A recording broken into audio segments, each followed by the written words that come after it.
Hello, my name is Renee Long, and I am a creative writer and the founder of the LitHabits blog and workshop. And welcome to this week's video broadcast. This week, I have the honor of sharing my interview with poet and editor Charnell Peters.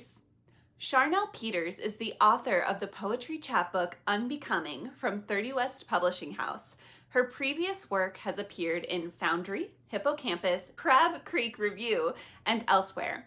She is the editor of Ruminate Magazine's online publication, The Waking.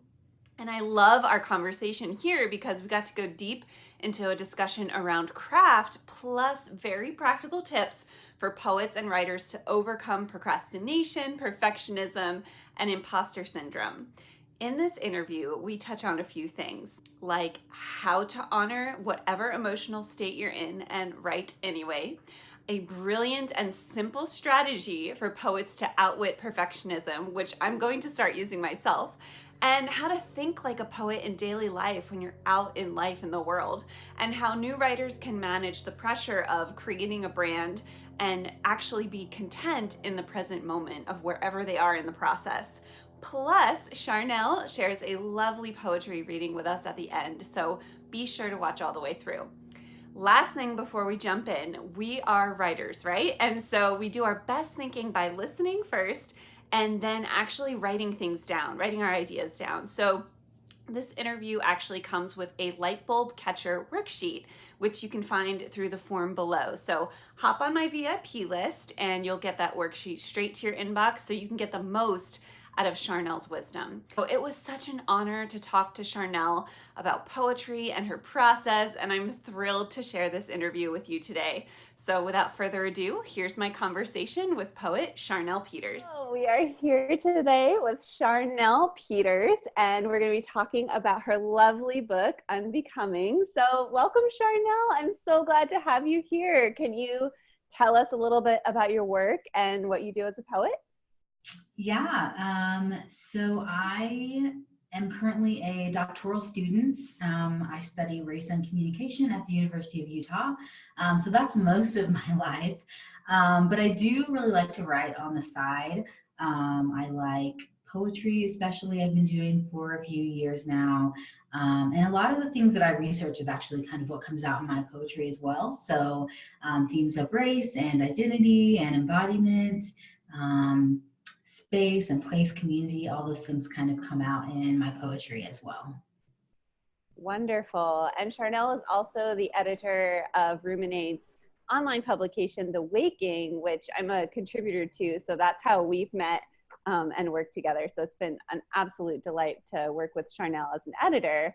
And so that brings me to my question. What's one non-writing or even non-editing habit that's made a positive impact on your writing life and writing practice? Yeah, that's a good question. I think something that I really enjoy doing is kind of just finding other ways to flex my creative skills, my creative mind, and to like be okay with failing at those things. So I just started guitar lessons last week. I know a mean Twinkle Twinkle Little Star, and that's about it. I started painting last year. I really love tinkering on the keyboard, and I don't do any of these things extraordinarily well.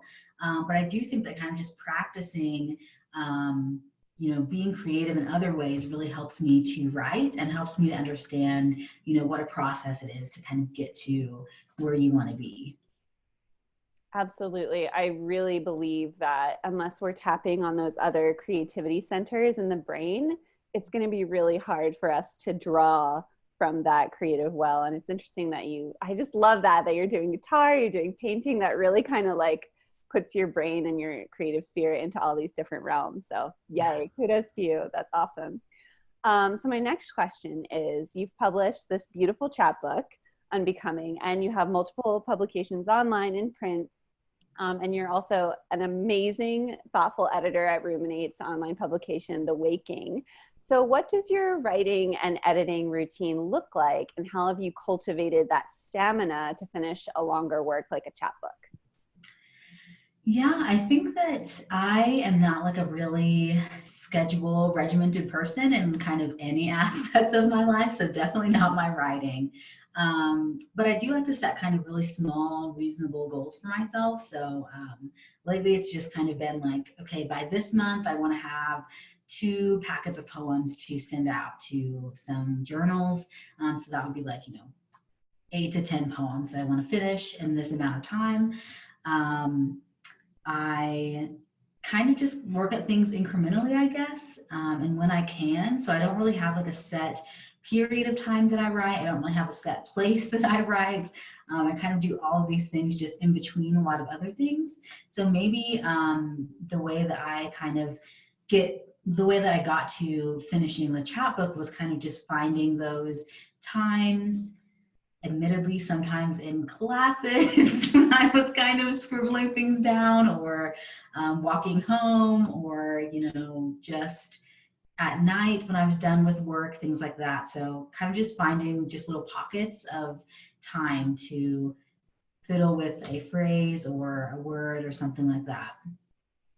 I love that. I love that combination of, goal setting so that you're not just like, willy-nilly out there in the wind, but also like writing in the pockets. Like Melissa and I chatted about that on our interview a few weeks ago, and like writing in the cracks of life. So it sounds like you've got a really good balance for that. That's just wonderful. Yeah, because I think when we get, especially for poets and like creative writers who are really into that more lyrical, much more, you kind of have to access this other consciousness. It's really important to just grab onto those when they come, right? Because it's almost like they're coming from like otherworldly places. Yeah. Wonderful. So I know I've talked to some of my readers, and when they have trouble actually sitting down to write, they tend to feel paralyzed when they're sitting down, like just nothing's coming out, or like everything's been done before and they're totally unoriginal. And who am I to write poetry, or who am I to write this short story? And they'll end up procrastinating by doing more research or other important things like house cleaning or errands. And I find it interesting because even in your book, I would think there was a degree of research to that as well. So can you talk about how do you kind of find that balance between all of that resistance, or have you experienced that resistance, and how do you move through it? Yeah, I definitely think that I felt that resistance. I think that, writing is risky. And so it comes with all these emotions. Like, you don't stop being a human when you sit down to write. Even though I like to pretend sometimes I'm just like a robot, like typing things out when I'm doing kind of academic stuff. But I'm not. Like, I'm human, so I feel all these emotions about a lot of things, right? Sometimes I sit down and I'm really eager to write, and sometimes I'm, apprehensive, and sometimes I'm, I just feel a lot of things. And so I think that originally when I began writing in undergrad, I really thought that I had to be like in this particular state of mind. Like, I had to be feeling this way. I had to be thinking this way. I had to be like in the zone. And that was what was going to make the writing really good. And I think that's what a lot of my resistance came from, was just trying to generate this state that I wanted to be in. And lately, in the last few years, I've just been learning how to write from whatever state I'm in, and just to kind of acknowledge those feelings of, maybe this has been done before. I'm doubtful that this is worth it, or I'm scared that this is not going to come across well, and just kind of honoring those emotions and writing anyway, writing despite.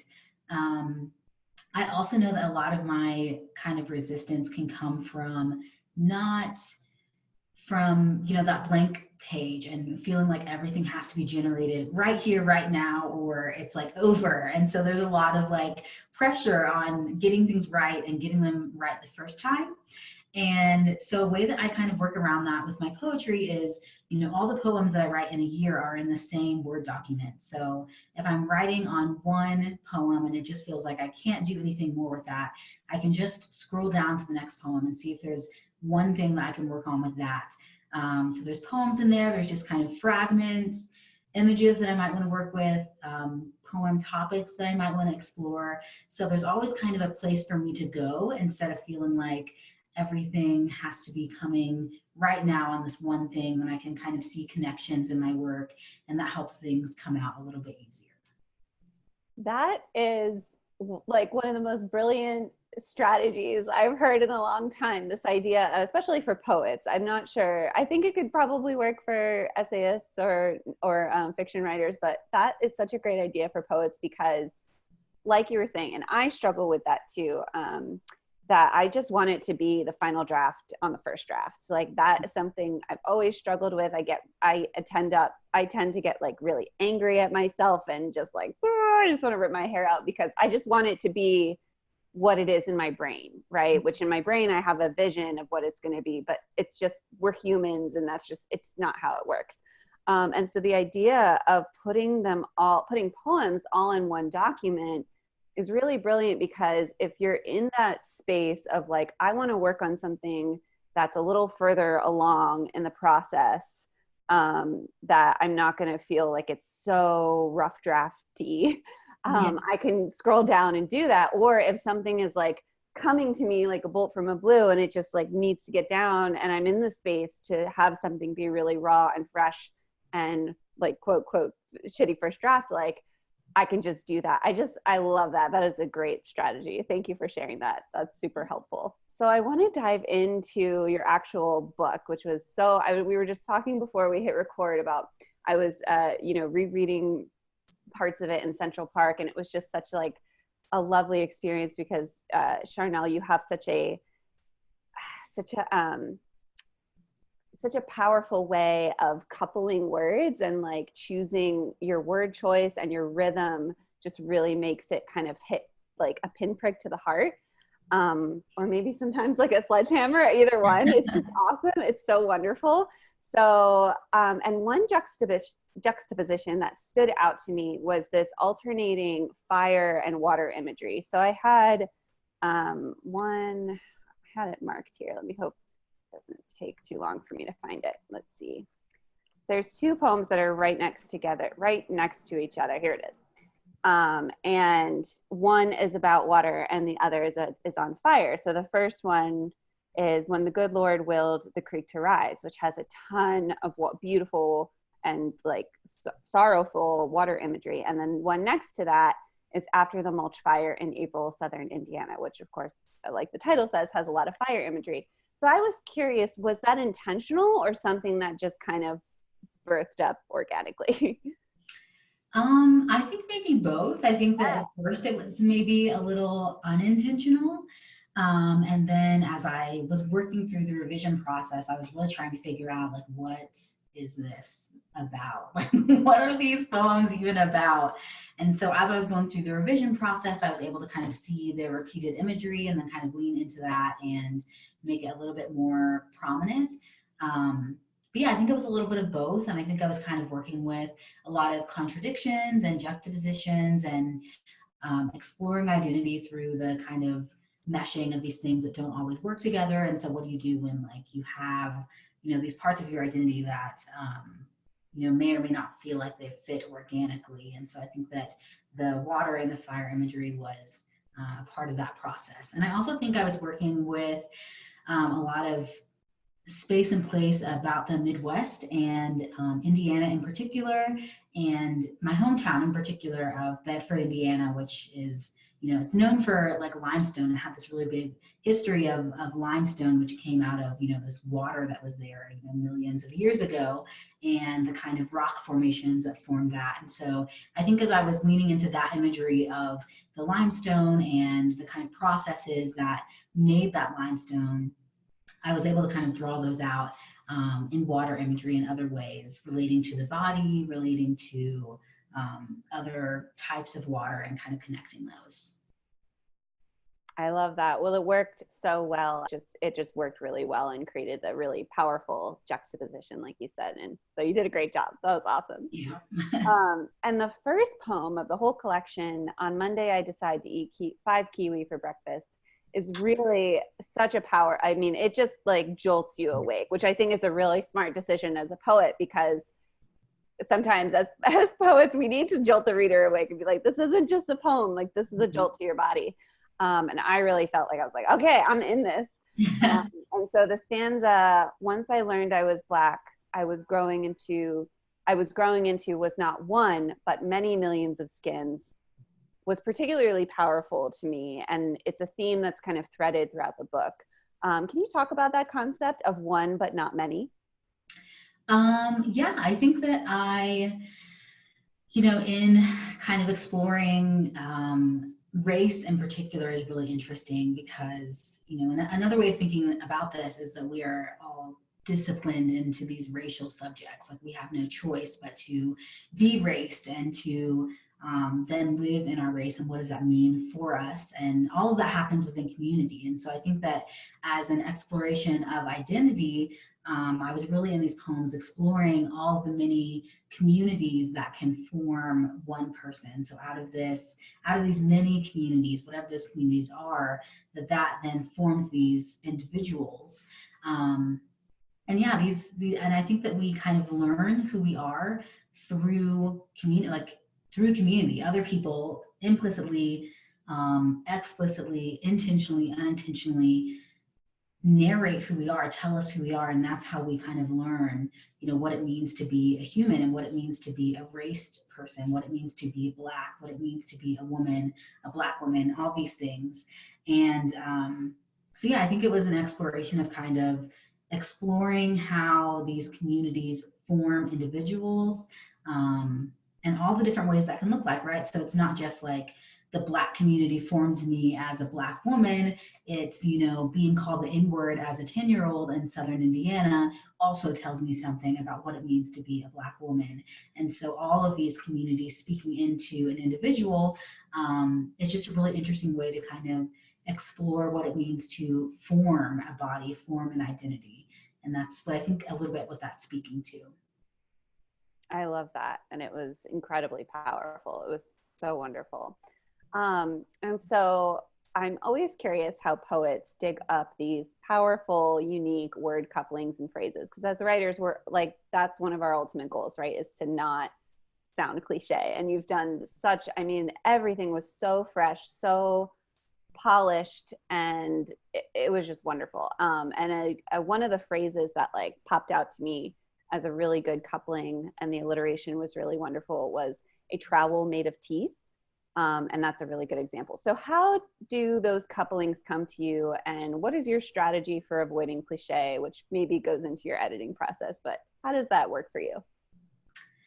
Yeah, that's a good question. I think you're right. It is something that we like really want as writers. So it's like this desire, like come up with something new, come up with something exciting, and something that excites me, right, as a writer. Yeah. And so I'm not sure that I actually avoid cliches. Maybe I just edit out cliches. And so I think that comes with just a trust in the process, as cliche as that sounds in and of itself. But yeah, I did theater in my whole life actually, but in undergrad I was part of this playback theater troupe, and it's a type of improvisational theater. And our director, Tracy Manning, would say a lot of times, your first choice is not always your best choice. So the thing that you think of to go up and do, in this improvisational situation, the first choice is maybe not the best thing you can think of, right? It's just the first thing that came to you. And so I think that happens a lot in my writing. Like I have these first choices and they're not fantastic, and they're not super original. Maybe they are cliche. And just recognizing that a first choice is just a first choice. Like it's not the last choice that I get to make. It's just the first thing that I'm doing. And it may be cliche, it may be done before, but then I have the option to make a fifth choice and a sixth choice and a 20th choice. And suddenly it's not what it was in the beginning. And so I think that that kind of process of revision is what really maybe keeps me coming up with fresh things or reworking things in a different way. And yeah, I think another kind of practice that I do to kind of avoid cliches is just letting myself think differently about things. And this is hard to do because I feel like, I think it's hard for a lot of people, right? Because we have so many other responsibilities. Like if you're not just strictly writing poetry for a living, like you maybe have a family to take care of, you have bills to pay, like you have a job, there's all these other things. And so, your mind gets trained to work in a certain way, but I like really do intentionally like make myself think poetically on a fairly regular basis. Like I will be walking to the bus stop and think, you cannot think of anything that you're doing today. In this 20 minutes, I only want you to like look at this grass or like listen to the sounds around you or daydream about something interesting. And I think those practices maybe help that come out as well. Oh, that's so brilliant. And that kind of goes back to like the writing habits. Like sometimes you have to get out of your writing desk and go for a walk and think like, okay, I'm only going to think as a poet right now. And like, not in like a strict, like, oppressive way, but as let's try this as an experiment and be gentle at the same time. So that's very brilliant. I love your process. The other thing that really popped out to me while reading your work is the impeccable rhythm that you have. I know I'm a huge fan of rhythm. I really try to work that into my own work, and sometimes it's hard at language, especially I think now that we like with social media and the internet and just we're like bombarded with information all the time. It's almost easier for us to like add in a lot of filler words and kind of lose that tradition, like that sense of rhythm that we actually hold in our bodies. And you've done such a good job of making your poems so rhythmically pleasing. Like I wasn't tripped up once, which is very hard to do as a poet. So kind of the similar question to before, like what is your process for kind of smoothing out that rhythm, or does that bubble up organically for you? That's a good question. I think that I just really talk to myself like 24/7. Like if I'm like washing the dishes or like writing an email or thinking out loud. So naturally, I also read my poetry out loud as I'm writing it, again and again and again, every line. And I think maybe that's what helps me to kind of hear the rhythm as I'm writing. And as I'm speaking it, if there's something that's tripping me up, then I know that, it's going to likely trip a reader up as well. Or maybe that's a purpose. Like if there's a purpose to a difficult rhythm or something that's difficult to get through, then maybe I will lean into that and make it, more prominent or, draw that out in a poem. But otherwise, if I'm just trying to kind of make something conversational or make it, have a specific cadence, then I think that does come out maybe because I'm always talking through my writing, and then I can actually hear it, which helps. I love that. Yes, I think that's just a general good tip for all writers is to read your work out loud, especially poets, because poetry is so sonically important, unless you're like all the way over on the spectrum of it's just a visual poem. But I think at the end of the day, all of our poetry is audible. It's a full experience. That's wonderful. So what is, you work with writers all the time with Ruminate, and you do such a wonderful job. What's one piece of advice you would give to aspiring writers? Yeah, that's a great question. I think that I would maybe say something like, take your time. And that's something that I have learned along the way. It's not something that I really believed in maybe at first. So yeah, I think I was in a writing program in undergrad, and it was very much about like becoming a writer now and like, getting the publications now and developing a voice now and creating your brand now. And so I felt a lot of pressure to kind of just be a developed writer like very suddenly, and so that wasn't a really productive way for me to think about my writing. It was very, it made me feel very apprehensive. It made me feel like a fraud and like all these things. And so, yeah, I think that I would say to just like take your time. And that doesn't mean that there can't be a sense of urgency to your work, because I do think there is, a sense of urgency that I feel about my work, or I wouldn't be doing it. But I do think there's a balance between, feeling a sense of urgency for your work and also recognizing that this is all a really long process, and you have to get through a lot of things to get to where you're going. And I think for me, a lot of times I want to be the writer that I will be in 5 years right now, and I want that to happen like I want to be her, and the truth is that's not possible. Like, it's not possible for me to be that person unless I'm right here. So I think that trusting the process again, taking your time and being okay with the cadence or the rhythm that you're working in is really important.